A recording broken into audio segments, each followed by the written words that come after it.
कंसामध्ये 5चा वर्ग वजा 4चा वर्ग कंस पूर्ण आणि या पूर्ण कंसाचा वर्ग दिला गुणिला 2 अधिक 6 भागिला 3 बरोबर किती? पर्याय 168, पर्याय बी 159, पर्याय सी 163 आणि पर्याय डी 164. तर यापैकी योग्य उत्तर काय आहे? तर या उदाहरणामध्ये बघा कंसामधील संख्यांचा वर्ग आणि या कंसाचा आपण वर्ग दिला. तर पायऱ्यानुसार अगोदर आपल्याला काय सोडून घ्यायचं आहे? कंस सोडून घ्यायचा आहे.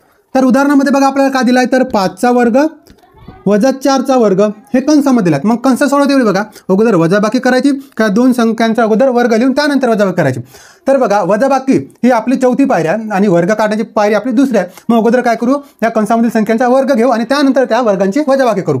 तर बघा 5चा वर्ग म्हणजे 5चा वर्ग 5चा गुणाकार किती करायचा आपल्याला? 2दा म्हणजे 5 गुणिला 5 5 5 25 वजाबाकी म्हणून वजाबाकी आणि 4चा वर्ग मग 4चा गुणाकार किती करायचा? 2दा 4 गुणिला 4 4 चो 16 मग 25 वजा 16 25 वजा 16 किती होतात? तर 9.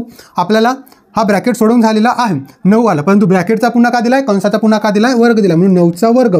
मग 9चा वर्ग किती? तर 9 गुणिला 9 9 9 81. मग आता आपलं उदाहरण काय झालेलं आहे तर 81 गुणिला 2 अधिक 6 भागिला 3.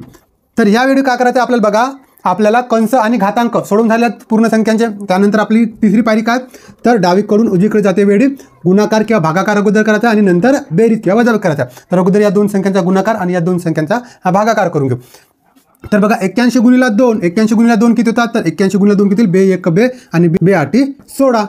त्यानंतर या दोन संख्यांचा भागाकार करायचा आहे पायरीनुसार. तर 6 भागिला 3 तर 3 1 3 3 दुने 6 म्हणजे अधिक 2 येईल. 2ने भाग जाता येतात 6 मध्ये 3ने 2ने भाग जात आहे. मग 162 अधिक 2 162 अधिक 2 किती होणार? तर 164. मग पर्याय कोणता? तर पर्याय डी हा 164 आहे. तर तुमच्या पुढे मी एक उदाहरण दिलं आहे 81 भागिला 9 गुणिला 3चा घातांक 2 वजा 7 बरोबर किती?